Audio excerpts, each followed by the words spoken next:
Arcades have become somewhat romanticized in recent years. They're often looked back on as places of entertainment and innovation, where novel and exciting games were always at the avail, and finesse and adrenaline were always in excess. Aside from the contemporaneous merits, this romanticization is also born out of the now niche state of arcades. They still exist, but without the prevalence or gravitas they enjoyed in the 80s. What has unquestionably endured from the golden age of arcades, however, has been the legacy of their mini games. And no arcade game has had the same staying power or pedigree as that of Pac-Man. Pac-Man is one of those games that nearly everyone has played or seen played at some point. It is, superficially, a very simple game. You navigate a maze, collect all the dots within, and dodge the ghosts constantly chasing you, until you get a power pellet, of course. While easy to pick up, it's deceptively difficult to master. The ghosts you evade are surprisingly sharp, as anyone who's played the game would surely tell you. Simply put, it's just a fun game, and it wound up being one of the biggest success stories in gaming history. In this video, I want to look at the history of Pac-Man, how it was made, what set it apart, and how it became one of the icons of gaming. This is a brief history of Pac-Man.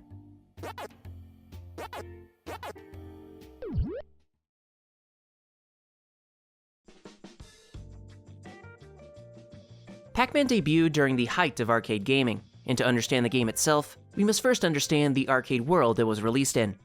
What is often considered the golden age of arcades spanned from the late 70s into the 80s, and was brought about by two main factors, the first of which being Space Invaders. Released by Taito in 1978, Space Invaders is a game you've certainly heard of, as it's considered one of the most innovative, if not foundational games, period.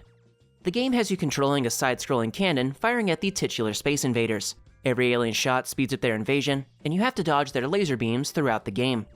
Though simple by today's standards, Space Invaders as a game was groundbreaking for the time, both pioneering the genre of fixed shooters and offering theoretically unlimited gameplay. Whereas arcade games prior to Space Invaders either operated on timers or had clearly defined endings to them, the limiting factor for Space Invaders was your number of lives, lost by taking a shot from the aliens or from a successful invasion.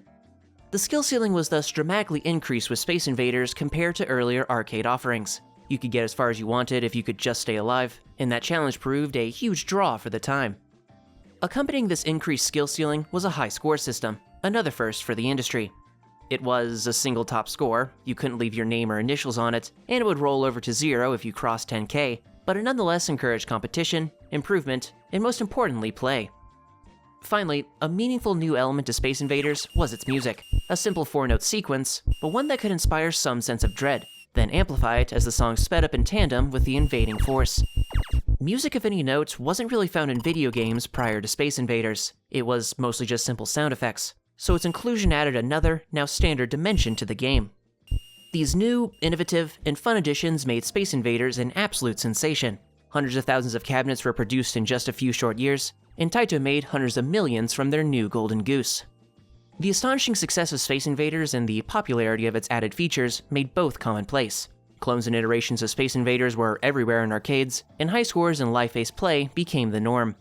This set the tenor for games in arcades during this golden age, and this brings us to its second factor, technological advancement. While early arcade games themselves were a definite technological advancement, they were after all the first major application of computerized interactive entertainment, they were also very rudimentary. Sprites in the design of games were both very simple, and invariably in black and white. Looking back at Space Invaders, for example, while the cannon, barricades, and bonus UFOs appear colored, this was achieved by placing colored cellophane over white light. The system does work, but the imperfections are pretty obvious, like when your laser shots go from green to white to red. These shortcomings would be largely obviated upon the development of RGB displays, offering full sprites with an array of colors, and arcade titles would largely shift to such displays by the 80s. Another significant technological development, at least in terms of graphics, was vector displays, initially only in black and white, but later in full color. Vector displays opted for, well, vectors rather than pixels and sprites. They allowed for more precise movement of actors, as in Asteroids, or more convincing portrayals of depth, like in Star Wars. Overall, this shift towards more competitive, high-skill titles, paired with more powerful and engrossing graphics, led to this golden age of arcades. While Space Invader clones and other fixed shooters were a major fixture of the era, there was always space for new and exciting games to grace the arcades. And that leads us to one Tohru Iwatani. Tohru Iwatani is a self-taught game developer and designer, and is unquestionably the father of Pac-Man. His story here begins when he was hired in 1977 by Namco, Pac-Man's now owner through Bandai Namco. Since its founding in 1955, Namco focused primarily on electromechanical attractions, but would hire Iwatani as a developer for their newly founded game development branch. The company had acquired the rights to Atari's Japanese division in 1974. They saw huge success in distributing their games in Japan and wanted to get in on the action by developing their own titles. While Iwatani had a background in computers and programming, his interests were more in the realm of pinball machines, but Namco had no interest in developing them. As a compromise of sorts, Namco supported Iwatani as he developed and designed arcade games with elements of pinball, and this would be seen in his first title, GB. Released in 1978, GB could be thought of as a hybrid between Breakout and traditional pinball. You control a paddle and bat balls like Breakout, and you hit bumpers and panels for points like pinball. While an interesting iteration on the formula, the game itself is nothing particularly novel. It's Breakout with a few bells and whistles, much like all the other clones. GB would ultimately sell around 10,000 cabinets, a modest number for the time, and an acceptable first entry for Namco, though it did underperform their own projections. Despite this underperformance, Iwatani would continue on designing games for Namco. After GB, he would work on Bombi and QDQ. Bombi could be thought of as the sequel to GB, another Breakout pinball board now with full-color sprites, and like its predecessor, its performance was similarly middling.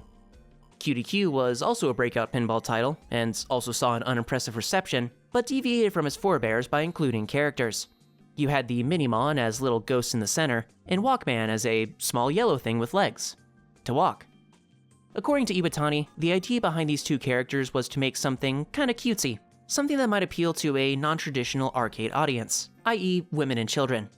Like its predecessors, however, QDQ failed to catch on or push the needle, and it actually ran into competition with another, more successful Namco title, Galaxian. While more action-packed fixed shooters yet reigned supreme, the basic approach of using cutesy characters to appeal to a more general audience was cogent, and would be perfectly applied in Iwatani's next, most seminal project, Pac-Man. Pac-Man, similar to QDQ, was born out of a desire to reach a more general/female audience, specifically with a softer, more G-rated presentation. Iwatani saw the arcade landscape post-Space Invaders as too focused on war and conflict. Arcade parlors had become overwhelmingly male spaces and cultivated a seedy reputation. Rather than further feed into the masculine and sordid, Iwatani wanted to design a game that would target the feminine, along with less hardcore groups like couples and children. Eschewing actually talking to women, Iwatani just thought about what might appeal to them, and in his own words, the image of them eating cakes and desserts came to mind. Eating was thus the fundamental concept during the development of Pac-Man, with the first conception of the game simply involving the player character running around eating food. This overly open-ended approach was quickly abandoned. In Iwatani's own words, the player wouldn't know exactly what to do. The purpose of the game would be obscure. To provide some structure, Iwatani turned towards the system of mazes now inextricable from Pac-Man, providing both direction and challenge for the player. The maze was then filled with small dots representative of food, along with bonus items that actually looked like food, and the basic structure of Pac-Man was thus conceived. Next on the list was the player character, a figure that had to be simple yet inviting. Now, the most common theory behind Pac-Man's design is that Iwatani ordered a pizza one day, took out a slice, and saw the original shape and face of Pac-Man. That being said, the actual tale of Pac-Man's origin is a bit more complex and really warrants its own section, something that will be covered later on. Either way, however, the basic design of Pac-Man, essentially a yellow circle with a big mouth, was simple perfection, and easily achieved on early arcade hardware. The ghosts were later brought in to provide some challenge, as simply navigating the maze on your own quickly grew boring. While the four ghosts had to be a threat to the player, they couldn't appear threatening. That kawaii inviting aesthetic had to apply to all aspects of the game.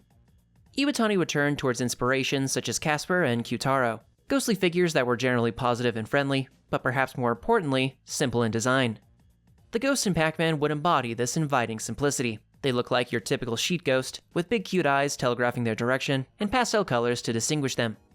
The design of the ghosts was actually a subject of contention at Namco. The CEO of the company, Masaya Nakamura, had difficulty distinguishing the ghosts' enemies and wanted them all red. Iwatani and co., unwilling to simply accede to their boss's demands, ran a poll among developers and staff on the color of the ghosts. The resultant 40-0 in favor of pastel colors swayed Nakamura, and the iconic red, pink, teal, and orange would wisely remain. Once the basic characters and art had been solidified, Iwatani needed a name for their hero, along with the game itself. Given his penchant for eating, Iwatani drew from the Japanese onomatopoeia paku paku, meaning to loudly chew or flap one's lips, and named him Pacman. Pacman was then romanized to Pac-Man, as the Japanese really love putting everything in English. While such a name carried no additional entendre in Japan, and if anything is somewhat accurate as the characters around Puck, His name was changed to Pac-Man in most English-speaking countries to avoid the obvious and easy vandalism. Lastly, a more detailed design for advertisements in arcade cabinets was required for this new Pac-Man, and veteran Namco artist Tadashi Yamashita would be tapped for that task. When first presented this assignment, Yamashita met with Iwatani and was impressed by the simplicity of his main character, a yellow circle with a mouth. Inspiration would quickly take Yamashita. He would add arms and legs, gloves and boots, a few facial features, and a sunny disposition. The ghosts got a similar treatment, and the personalities from their in-game AI were present in their more detailed depictions. External inspirations include early Mickey Mouse and the Japanese Rerere no Oji-san, from which the coincidentally Pac-Man-shaped pie eyes came from, along with gloves and boots for limb simplicity. Though a charming interpretation, Iwatani was initially displeased and confused by the presumably overly complex iteration of his little yellow circle. Nonetheless, this lighthearted Pac-Man would grace arcade cabinets and advertisements as one of the first actual characters in any video game, a first that would prove critical towards Pac-Man's ultimate success. It set Pac-Man apart against an arcade backdrop of aliens and aggression, presenting a whimsical mascot in a radically different game. While Pac-Man's look and aesthetic provided a major draw to arcade cabinets, if the game on offer was unimpressive, it would have been for naught. Fortunately, Iwatani and his team put a painstaking amount of effort into the actual design of Pac-Man. Its 17-month development period may seem short by today's standards, but was the then longest time a single game had been worked on. It was this lengthy time period that allowed Iwatani and his team to finally tweak all aspects of the game, with perhaps the most important being the behavior of the ghosts. The ghosts are the biggest challenge and arguably the most important element of Pac-Man, the heart of the game as Iwatani put it. Ensuring that the ghosts presented a fair yet genuine challenge was the cornerstone of their development, and this is exemplified in each ghost's unique programming and behavior. You get a preview of their individual behaviors before the game even begins. The Attract mode for Pac-Man, essentially a pre-play screen showing off the game, would quickly cover the 4 ghosts and their personalities. In order, you had Oikake, the chaser, Machibuse, the ambusher, Kimagure, the fickle one, and Otoboke, the one who plays dumb. Nicknames would be provided as well to further distinguish between the ghosts and give them additional character, in order being Akabe, red guy, Pinky, self-explanatory, Aosuke, blue guy, and Guzuta, slow guy. Namco of America kept the naming system when translating the game, but would create their own names for the ghosts, Shadow, Speedy, Bashful, and Pokey, or Blinky, Pinky, Inky, and Clyde as they are now well known. Interestingly, Iwatani provided his own slate of ghost names for Western audiences, that being Urchin, Romp, Stylist, and Crybaby, or Mackie, Mickey, Mucky, and Maki. It's an interesting what-if, but aside from being a bit iffy, Iwatani's names do little to hint at their behaviors to the player. America's shift was probably for the best. Anyway, as per their final names, the ghosts all hunt down and attack Pac-Man in different ways, avoiding the droll of all 4 chasing Pac-Man in a single file, and also making the ghosts in aggregate deceptively cunning and challenging. The actual developer of the ghost behavior was one Shigeo Funaki, who was merely given simple instructions from Iwatani to, quote, please have the monsters chase the player from all sides instead of simply following from behind like a string of beads. Funaki would achieve this by giving each ghost individual targets within the maze for them to reach, and the ghosts were to take whichever route got them closer to that target. The targets depended on Pac-Man's location, direction, their fellow ghost location, and their mode. More on modes in a sec. The exacts of this targeting system are fairly complex, and a full overview of them is beyond the scope of this video. I'd encourage you to check out this vid from the aptly named Retro Game Mechanics Explained if you want a total overview. With that being said, to briefly cover the ghost behavior and its implications, you first have Blinky, who as per his formal name, shadows Pac-Man. His target is just Pac-Man's tile. He'll beeline towards you and actually speed up near the end of a level. He's predictable, but a definite threat. On to Pinky. While her name of Speedy is appropriate, her Japanese name of Ambusher is more so. Her target is actually a few tiles ahead of Pac-Man's facing position. This leads to her often getting ahead and in front of Pac-Man during a chase. Together with Blinky, it's easy to get boxed in.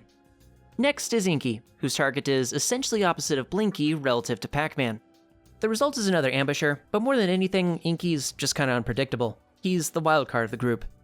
Lastly, there's Clyde, and with a name like that against the rest, it's fitting he's the odd one out. Much like Blinky, Clyde's target tile is Pac-Man, but he'll run to the bottom left corner of the maze once he gets within 8 tiles of him. He's not a direct threat, in many cases he runs away from Pac-Man, but he's just easy to run into. Design-wise, the rules of engagement for the 4 ghosts are fairly simple, but in tandem there is an impressive degree of emergent complexity.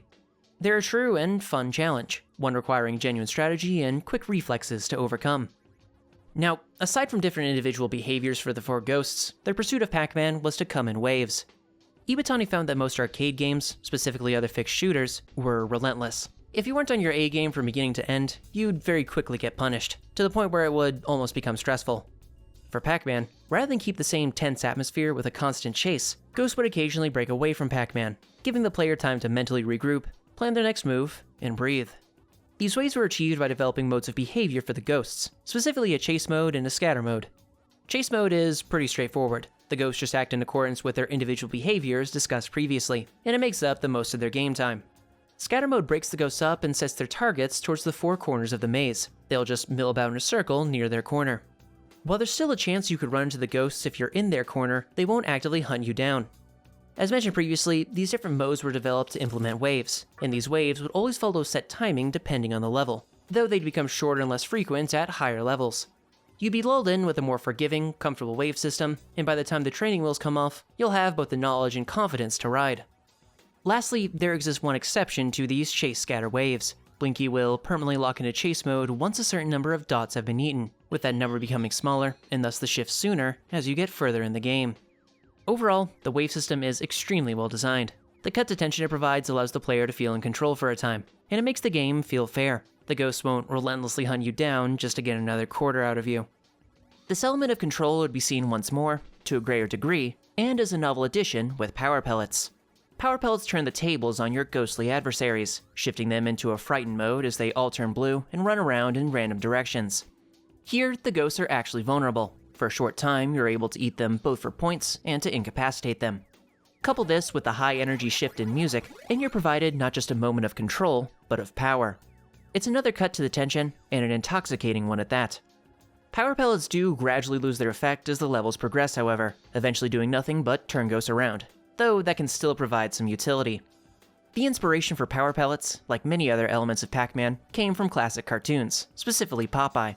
They're Pac-Man's spinach, essentially, and the sense of power and control they provided was both a first for arcades and a major draw to the game. The last attribute worth covering regarding Pac-Man and the Ghosts is their speed, as it varies depending on certain factors, along with just how far you are in the game. The most prominent example of this is with Blinky. As mentioned previously, he shifts into a permanent chase mode once a certain number of dots remain, but he also gets a speed boost with this shift. The speed boost is further increased once half of those remaining dots are eaten. He becomes noticeably faster than Pac-Man, cranking up the tension another notch near the end of a level. Eating dots, aside from eventually empowering Blinky, also slows down Pac-Man. He pauses for a single frame each time a dot is eaten. While this sounds minimal, it's a 60th of a second, the result is a reduction in Pac-Man's speed by about an eighth when eating. This is enough for Ghost to start catching up with him, though only slightly. It helps maintain the tension during a chase, but not to an absurd degree. Power pellets also adjust Pac-Man's speed, along with that of the Ghosts, speeding up the prior and slowing down the latter. This helps in furthering that sense of power and control, along with the utility of power pellets by making Ghosts easier to catch. The last major element of Pac-Man's speed is the actual level you're on. By level 2, both Pac-Man and the Ghosts get a speed boost, and by level 5, they all speed up again. Pac-Man and the Ghosts remain at this heightened speed going forward, but once you hit level 21, Pac-Man actually becomes slower than the Ghosts. Namco probably thought you got your quarter's worth at this point, and while the odds are now definitely stacked against you, there are still a few pieces of speed tech that can give you an advantage. The first, and most obvious, is the warp tunnel. Pac-Man goes through it at his normal speed, but ghosts going through it are almost halved in their speed. It's a way of immediately getting some distance between you and the ghosts, and effective use of the tunnel is vital in later levels. The second, and more subtle technique, is with cornering. You don't have to be directly adjacent to an intersection to actually turn. There's a range of 8 pixels where Pac-Man can actually turn a corner, 4 pixels ahead of the turn, 1 on it, and 3 behind it. This range was implemented so that if you are a bit early or late with your turn, you weren't SOL, but what this practically means is that you can buffer turn inputs. Ghosts always turn on pixel or exactly at the intersection, so this can be used to cut ahead of corners early and put more distance between you and them. Lastly, there is a set of corners ghosts aren't able to take, specifically the upward turns near Pac-Man's spawn and the ghost's home. These are the only areas where this sort of turn override is present, and aside from being a useful strategic option, can actually result in the ghosts getting locked out from ever reaching Pac-Man. Lastly is the overall speed of the game itself, as Pac-Man was almost significantly slower to play. Throughout development, the game was played at half its ultimate speed, creating a gameplay loop that Iwatani had come to accept, but remained, quote, somewhat frustrated with. However, During the final check of Pac-Man, the game was run at double speed for testing purposes. For Iwatani and co., this faster version was significantly more enjoyable and no longer frustrating, and this last-minute adjustment would make the final cut. I actually emulated Pac-Man at 50% speed, just to see what this old development version was like. I can't be wholly unbiased, as I have familiarity and experience with the standard speed, but the move to speed the game up was unquestionably the right decision. Aside from it just feeling objectively slow, your mistakes feel amplified. If you get into an unavoidable, boxed-in situation, it's more drawn out and more unpleasant. Overall, the specific mechanics of Pac-Man's speed, both for the titular character and the ghosts, are marginal, modifications measured in just a few percentage points. These minor adjustments nonetheless have a pretty significant impact on the game, both in terms of its gameplay and game feel, and go to show the intricate level of detail in Pac-Man's design. The game itself is, again, incredibly simple at first blush, but the complexities under the hood provide for an impressively designed and truly unique offering, both for 1980 and even to today. To round off the development and design of Pac-Man is its music. Right out the gates, you're hit with the now iconic opening jingle, composed by one Toshio Kai. Kai was a Namco veteran and a trained jazz guitarist, and had worked on sound for other Namco games like Galaxian. For Pac-Man, Kai would develop short melodies on guitar, then try to translate them onto primitive audio chips, eventually creating the short, jazzy, Looney Tunes-esque theme on Game Start. In addition to working on music and jingles, Kai also oversaw all of Pac-Man's sound effects. Though the creator of the sounds themselves, the basis for the Waka Waka sound when eating dots and the gulp sound when eating fruit or a ghost was actually provided by Iwatani. He would describe to Kai the exact sound he was looking for, namely the actual sounds of eating, and even provided examples to Kai by munching on fruit and gurgling. Back to the music. Outside of the power pellet and ghost recovery themes, the in-game music is just a repeating, oscillating theme, meant to give that spooky ghost vibe.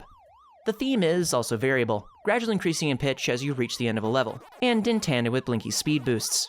It's a smart way of signaling the threat of Blinky and increasing the tension near level end. The final bit of music is another short, jazzy interlude a la the start theme, and is found in another one of Pac-Man's novel innovations, cutscenes.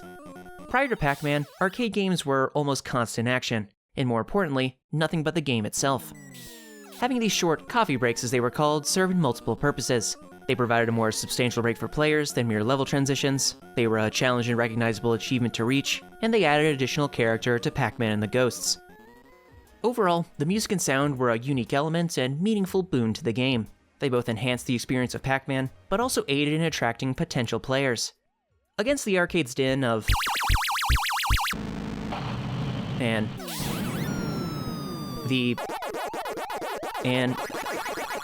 stood out substantially, attracting ears, eyes, and quarters to the machine. Pac-Man on the whole was unlike anything that came before it, and for a multitude of factors. From core gameplay loop to aesthetic, from character design to its target audience, Pac-Man offered something different, and something incredibly well made. Tohru Iwatani and Namco had high hopes for the game once it neared completion, but uncertainty and anxiety over its ultimate performance was unavoidable. Development of Pac-Man was essentially finished by spring of 1980, and it would see its first public debut on May 22nd of that year.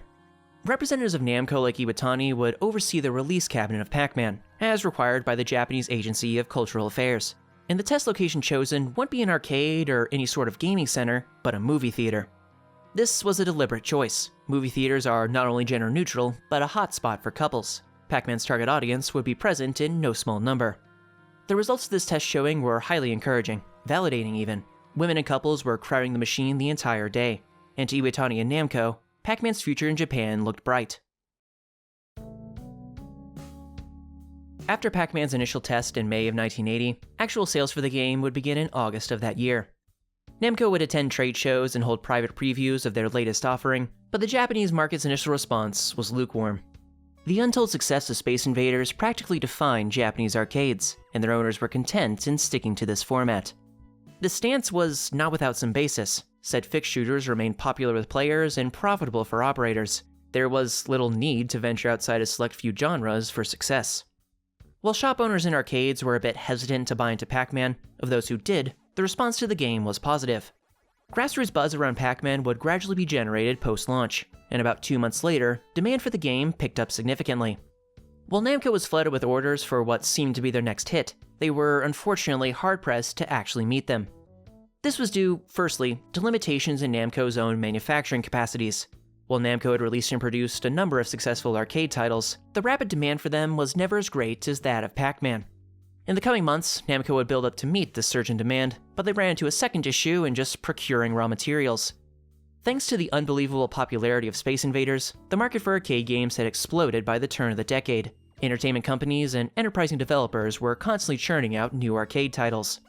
I say new, but they were predominantly space shooters iterating upon, aping, or just copying Space Invaders. Again, it was just a winning format. In any event, more arcade games meant more arcade cabinets, and more cabinets meant more parts needed to actually produce them. For Namco, this meant that actually getting the electronics necessary to produce Pac-Man cabinets was a major difficulty. While Namco had orders for up to 30,000 cabinets domestically, the material shortfall led to around half that number actually getting produced. It was an unfortunate limitation to Pac-Man's success in the Japanese market, but it was nonetheless successful. It was one of Namco's more popular arcade titles for their home market. The game successfully appealed to and captured the non-core audience for arcades. Women and children were both drawn to Pac-Man, and cabinets for the game found themselves in more conventional, less seedy venues. Whatever successes Pac-Man enjoyed in Japan, however, would soon be dwarfed by its unprecedented popularity in the US. Namco had always intended to offer Pac-Man to foreign markets. Their 1979 Galaxian was an international success, and Pac-Man's intentional general appeal would hopefully sell well abroad. Early sales of Pac-Man outside of Japan were primarily in Western Europe and the rest of Asia, netting a few thousand sales in these markets. A nice bonus, but nothing too major. Pac-Man's response in America, however, was markedly different, all thanks to the company Midway and one Stanley Jarocki. Midway was founded in 1958, developing various coin-operated games, mainly pinball machines. Purchased by the larger entertainment company Bally in 1969, Midway would continue their development of coin-ops, eventually branching into the nascent scene of arcade games. Midway would see their first hit arcade title not as a product of their own developers, but as a licensee of what else but Space Invaders. Space Invaders was of course a mega hit in Japan and the US, and Midway's partnership with Taito was incredibly lucrative for both parties. This partnership was not to last, however. It was essentially a stopgap for Taito until they could beef up their American manufacturing capacity. Once they could make Space Invaders on their own, they dropped Midway in early 1980. Fully realizing the profit potential of producing Japanese games stateside, Midway would soon collaborate with Namco and license their own space shooter, Galaxian. While little could hold a candle to the phenomenal success of Space Invaders, Galaxian was still extremely popular in America, and a big public success both for Midway and Namco. This mutual success precipitated further collaboration between the two companies, and in August of 1980, executives of Midway would fly out to Japan to see Namco's latest arcade offerings. Midway's reps would opt to license two of Namco's recent titles, Rally X, a racing game where you captured flags and avoided other cars, and Pac-Man. For most, Rally X seemed to be the more promising game. Racing titles had some prominence in American arcades, and had some general appeal to the traditional male youth audience. One Midway executive, however, director of marketing Stanley Jarocki, saw something uniquely appealing about Pac-Man and pressed his team to acquire it. Once the two games were chosen and brought back, however, the decision makers at Midway and Bally were unimpressed and uninterested in Pac-Man. There was the frankly reasonable concern that a simple game, exceedingly different from the usual space shooters, would have no appeal to male teens and thus no market in America. Jarocki nonetheless persisted, endeavoring to impress upon his corporate cohorts the potential of Pac-Man, namely that its perceived shortcomings in design and gameplay were in fact distinct advantages. Bally's board would eventually relent, giving the okay to Pac-Man, and on October 11, 1980, Midway would formally license Pac-Man from Namco. Localization of Pac-Man was the first task for Midway, and the first move therein was a name change. While you could get away with calling it Pac-Man in Japan or West Germany, the easy vandalism for the English-speaking crowd was a legitimate concern. Masaya Nakamura was oddly adamant on keeping it Pac-Man, but after Midway sufficiently badgered Namco with pleas of a name change, they finally returned with Pac. The actual design of Pac-Man would see meaningful changes as well, turning our hero into this legged thing, and the ghosts into more generic monsters. This design was confined pretty much only to the canary yellow original cabinets, however. The usual spherical and limbed Pac-Man would be commonplace everywhere else, save a shorter nose and the occasional scleras. Basic localization of Pac-Man was fairly rapid. Midway had test cabinets in local arcades, along with their first production run by the end of October. Compared to the slow, modest success of Pac-Man in Japan, Pac-Man went absolutely gangbusters in America. The immediate response from players was quite positive, being one of the most popular and profitable arcade games where installed. Major hype was generated around Pac-Man both from early industry adopters and the players themselves, and by 1981, it was a hit throughout the US. Most noteworthy in Pac-Man's burgeoning popularity was its accessibility. Much like its Japanese counterpart, Pac-Man successfully appealed to women, children, and a more general audience. Ironically, the American response to Pac-Man's cute factor was perhaps more pronounced than that seen in Japan. The non-core audience really liked Pac-Man, and the demographics of arcade gaming seemingly changed overnight. The spontaneous creation of this new market led to Pac-Man finding its way outside of arcades. You'd have machines in hotel lobbies and dentist offices, and they'd be very successful. The expansion of Pac-Man into more mainstream society, a game enjoyed by the usual teens, well-dressed middle managers, and women, legitimized and popularized the medium of arcade gaming, with Pac-Man firmly at the pinnacle of this new paradigm. The game's runaway success was well reflected in sales. From late 1980 through 1981, around 96,000 Pac-Man cabinets were produced, shipped, and enjoyed across the US, putting it with the likes of Space Invaders in terms of popularity and profitability. Midway, for their part, handled the accompanying demand for Pac-Man quite well, expanding their production facilities in early 1981 and producing up to 8,000 Pac-Man cabinets a month at their peak. Pac-Man was a genuine phenomenon.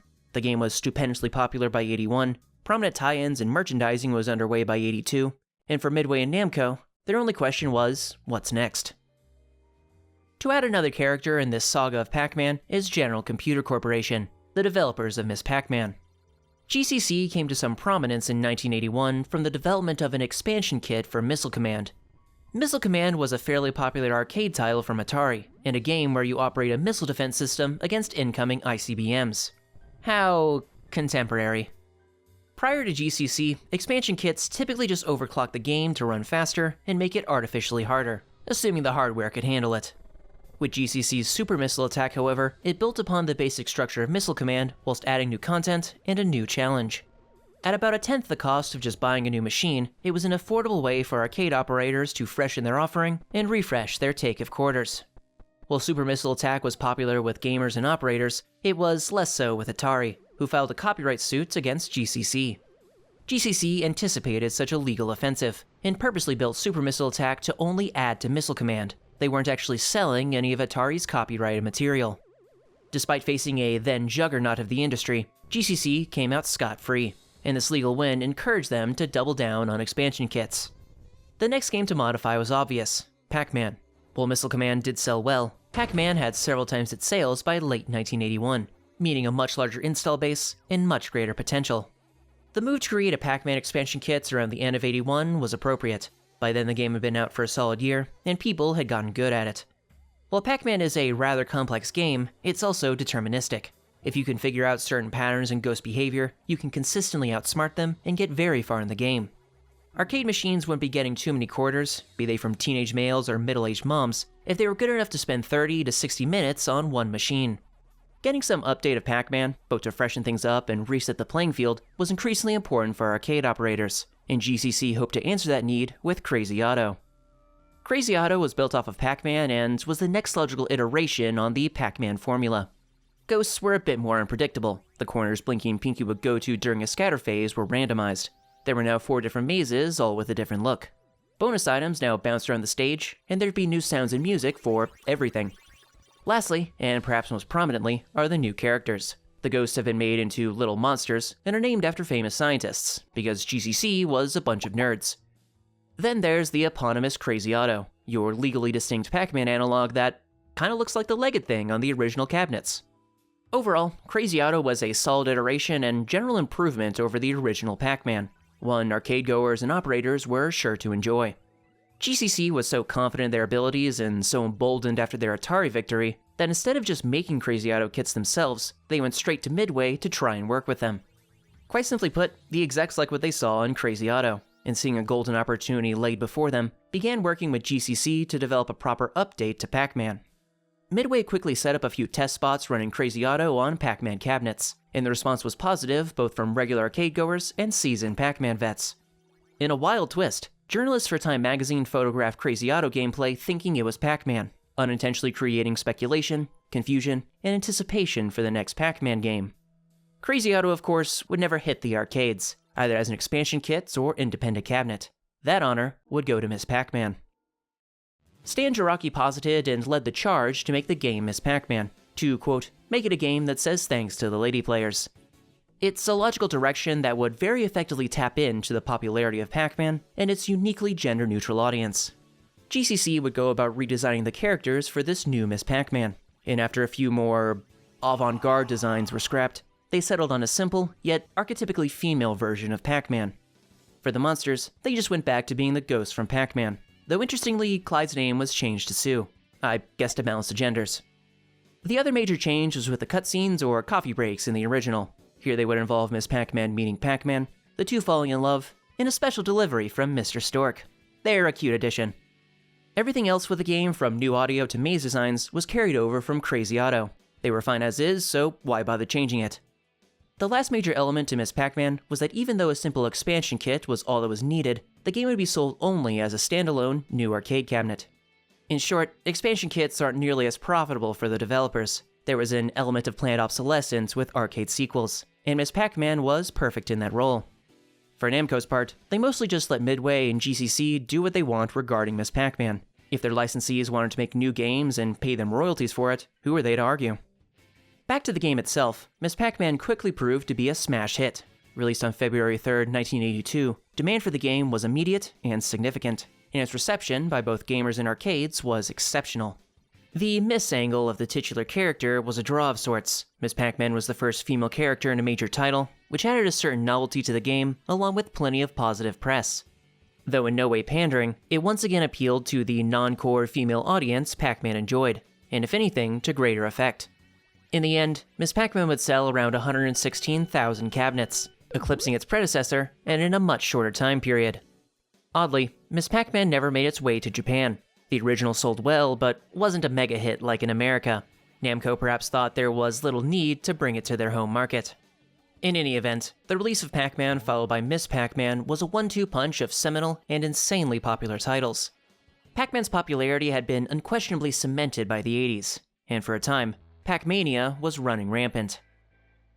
Pac-Man was popular in the US for a multitude of reasons, but an underappreciated element of this popularity was both parties' mutual interest in consumption. Product tie-ins with popular characters or works is nothing new, and an effective way of elevating a product in the consumer's eye. Given Pac-Man's status as a national phenomenon, it only made sense he would find his way out of arcades and into just about everything else.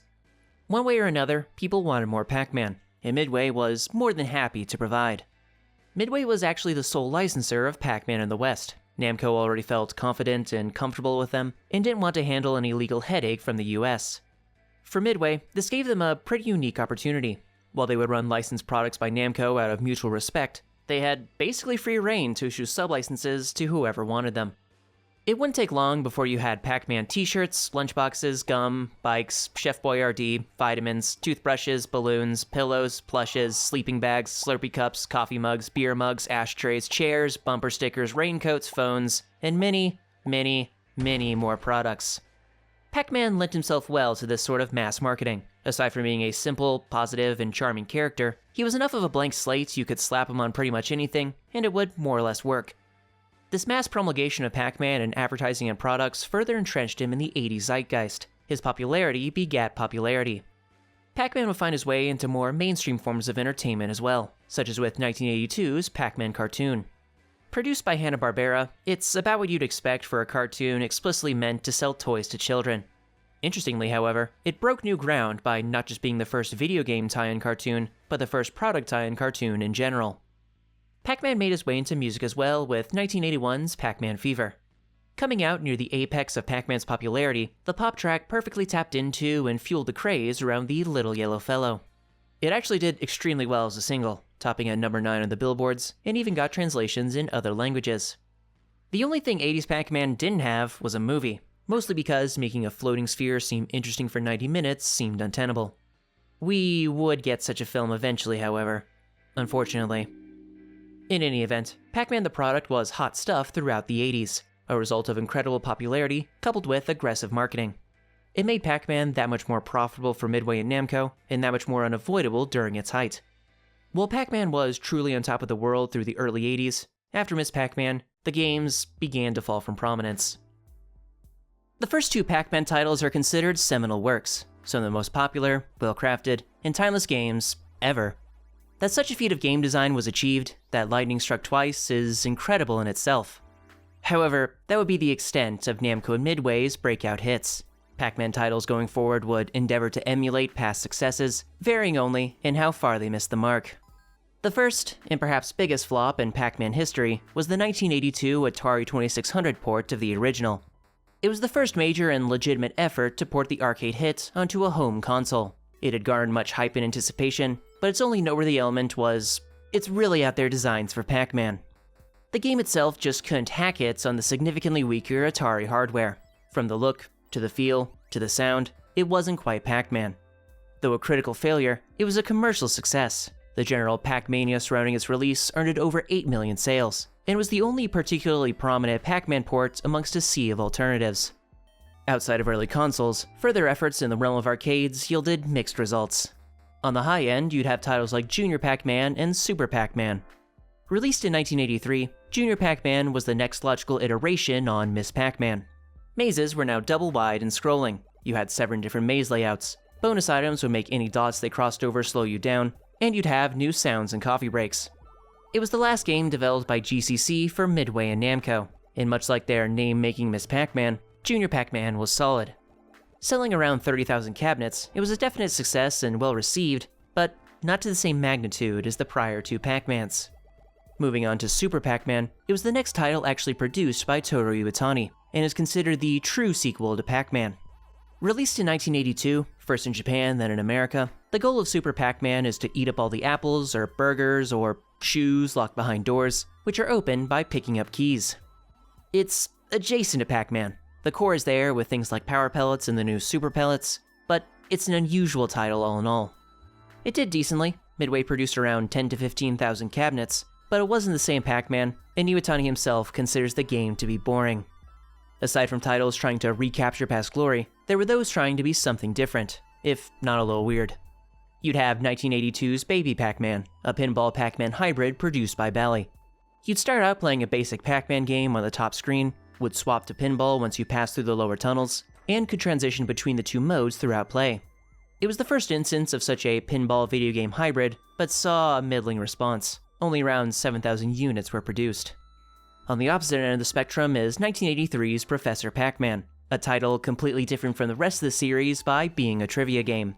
Need I say more? It wasn't good. They only made 400 cabinets and they didn't sell well. Back to more novel and interesting titles was 1984's Pac-Land, a side-scrolling platformer actually based on the Hanna-Barbera cartoon. Platformers are a well-established and beloved genre, but they can trace a lot of their origins to Pac-Land and its general format. It really was a trailblazer in the genre. In specific, Super Mario Bros., perhaps the quintessential platformer, traces a fair bit of its design to Pac-Land, from the basic system of scrolling left to right, to the use of a bright blue background for the sky. Overall, Pac-Land was a quality title. Aside from some criticisms towards its difficulty, it was received quite well, and was a top-performing game throughout 84 and 85. With that being said, while the series had a few solid games post-Miss Pac-Man, it had just as many, if not more, duds.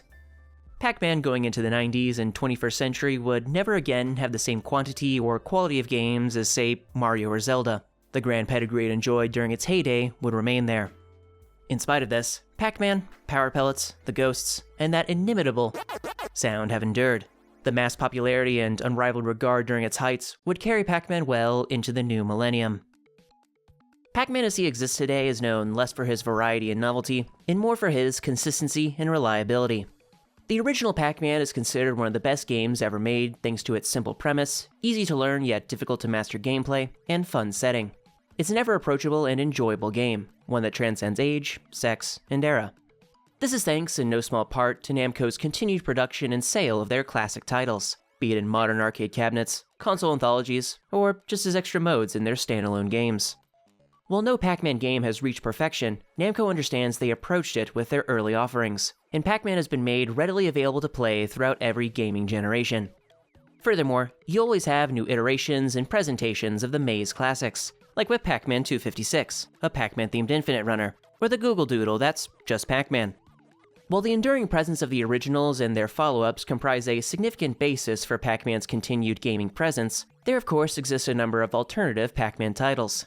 He's been in a decent 3D platformer trilogy, a bunch of mediocre party games, a number of Nintendo titles as a guest character, and now it looks like they're putting him in a Metroidvania. Sure, why not? It's such a baffling decision, I'm genuinely curious how it will pan out. Aside from the traditional medium of video games, Pac-Man and Co. are frequently and prominently found in other forms of media. From bad movies, to mediocre kid shows, to good movies, the world of Pac-Man is reimagined and well represented even to today. Pac-Man is commonly found even outside the usual media landscape, ranging from beer commercials to the Olympics, from the names of frogs to business maneuvers. Lastly, Pac-Man is just generally beloved. The characters are cute and immediately recognizable, and again, it's a game that's fun and widely enjoyed. Street art of Pac-Man and the Ghosts, entire websites for making and sharing custom mazes, and hilarious skits starring who else are just a few of the fan creations of the little yellow dot. These references throughout all cultural strata are self-reinforcing as well. They root Pac-Man perhaps not at the forefront of the zeitgeist, but just under the surface. Pac-Man comfortably occupies a certain space in our culture, be it in the retro character himself, or for his insatiably hungry archetype. And he's likely to stay there for the foreseeable future. To round off this brief history of Pac-Man, I give the final word to Arjan Terpstra and Tim Lapatino, the authors behind Pac-Man: Birth of an Icon. It's an excellent book delving further into this topic, one I highly recommend, and it was basically my North Star in making this documentary. In describing Pac-Man's enduring success, quote, "At its heart, the basic gameplay of Pac-Man is a great equalizer. It is timeless. In an industry that expends so much energy embracing technological advancement, Pac-Man still prevails. It is almost comforting to know that Pac-Man will outlast the latest and greatest, ready to be translated time and again, finding his home with us in each new era and platform." Thank you for watching.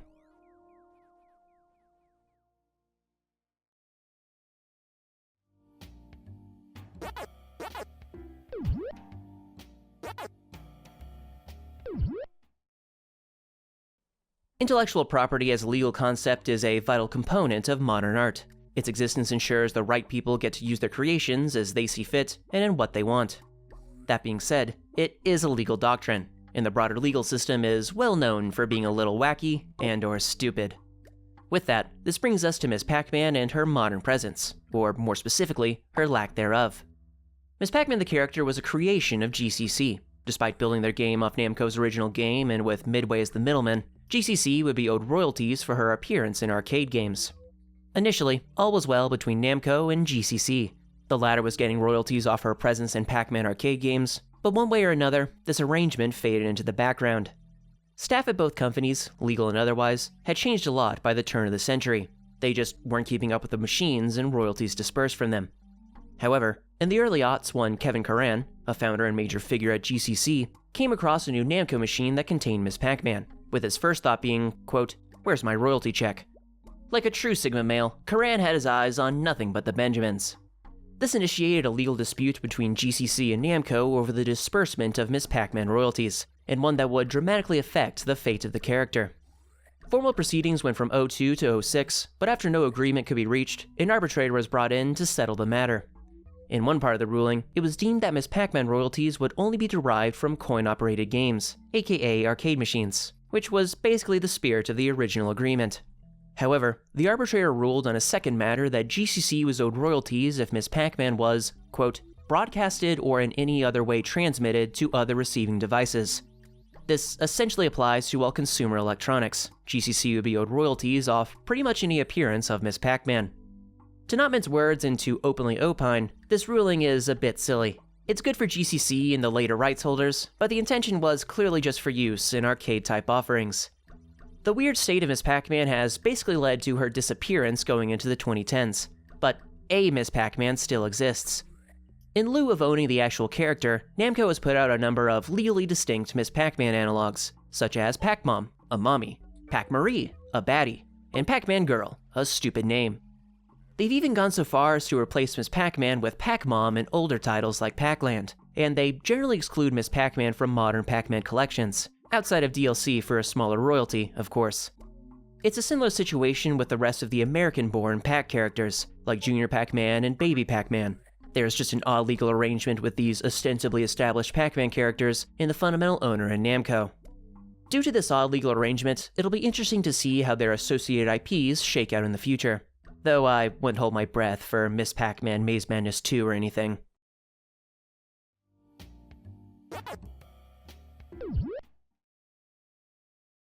The story of how Pac-Man the character came to be has an established mythos. Tohru Iwatani got a pizza one day, took out a slice, saw a circle with a mouth, and Pac-Man was born. This tale is oft repeated by Iwatani in interviews, documentaries, and even within modern Pac-Man games. While a plausible background for the character, its actual veracity is questionable, with Iwatani himself saying, quote, "It's basically passed into legend, so I'm going to stick with it." In reality, there are other contradictory elements to Pac-Man's genesis, some told by Iwatani at different times, and some that are a bit too similar to be mere coincidence. The first, and most major deviation from the pizza story, comes from a 1986 interview where Iwatani details an alternative basis for Pac-Man, Kuchi. That's the Japanese word for mouth. Given the fact eating is a core part of Pac-Man, and that his character is nothing more than a yellow circle with a mouth, the basis for that mouth-having circle came from rounding out the square that is Kuchi. Now, making a circle out of a square may seem like a bit of a stretch, but when compared to other relevant kanji like this, or this, or this, it's at least understandable. Furthermore, within that same interview, Iwatani himself says that the original pizza story is one he likes to tell, and that it's only half true. A pizza may have been a factor in the development of Pac-Man, but it probably wasn't the only one. What was likely a bigger factor, and one seldom discussed, was a particular product by Japanese toy company Tomy, Pac-Man. Pac-Man, more specifically the Pac-Man Bank, was a little novelty toy where you'd load a coin in a spring-loaded arm, then launch it into the eponymous Pac-Man's big yellow mouth. Pac-Man was fairly popular in general, ultimately getting a water ring game follow-up, along with a board game known as Mr. Mouth in America. The similarities between Tomy's Pac-Man and Namco's Pac-Man should be more than obvious. While not a one-to-one copy of the design, the significant similarities are undeniable. The names are also the exact same. Pac-Man was Puck-Man in Japan, which was anglicized from Pac-Man. These stark similarities actually came to bear when Namco filed a trademark for their Pac-Man, only to realize that said trademark was already taken by Tomy. Negotiations between Namco and Tomy over Pac-Man would quickly be held, with Namco simply paying a one-time usage fee for their character, or at least the name. Presumably as a part of these negotiations, Tomy would have exclusive rights to produce Pac-Man merchandise in Japan, at least until 1984.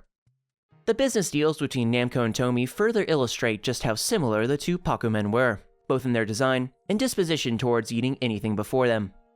Did Tohru Iwatani deliberately or even subconsciously base his character on Tomy's? We'll probably never know.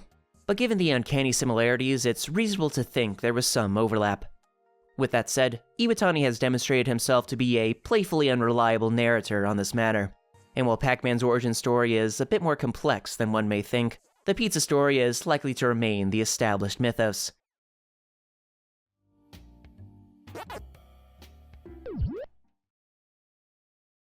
No history of Pac-Man would be complete without a discussion of the game's kill screen and unplanned final level, level 256. Quite simply put, hardware and programming back in the 70s and 80s was a bit primitive compared to today. While it's pretty impressive that Pac-Man was made on only 24 kilobytes of data, the game itself has a few shortcomings and bugs, like the targeting issues with Pinky and Inky. This is a relatively minor issue, however. It doesn't critically detract from the game or make it unplayable or anything, unlike the kill screen. If you manage to reach level 256 of Pac-Man, you'll be greeted with a garbled mess of a screen. The left half of the maze is normal, whereas the right half is less so. You are able to play normally, however, and can even navigate through the right side of the maze to eat a few dots. Said dots respawn on death as well, and do add to the level's total number of dots eaten. Unfortunately, even if you were to expend the max number of lives to restock those dots, you can't eat enough to actually clear the stage. If you want more detail on the exacts of the kill screen, Retro Game Mechanics Explained explains this retro game mechanic quite well.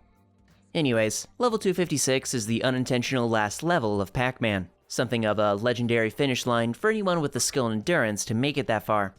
Pac-Man actually being finite also means there is a hypothetical best or perfect run.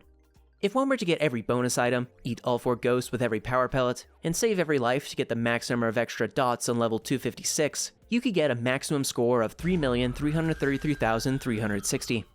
It's a feat as impressive as it is uncommon, Only 11 people have ever officially achieved it on original hardware, the first of which being Billy Mitchell. For anyone unfamiliar with him, Billy Mitchell is... Anyways, despite abruptly ending the game, Pac-Man's kill screen is one of the more iconic and appreciated aspects of the game, seeing its mythic status and unique look.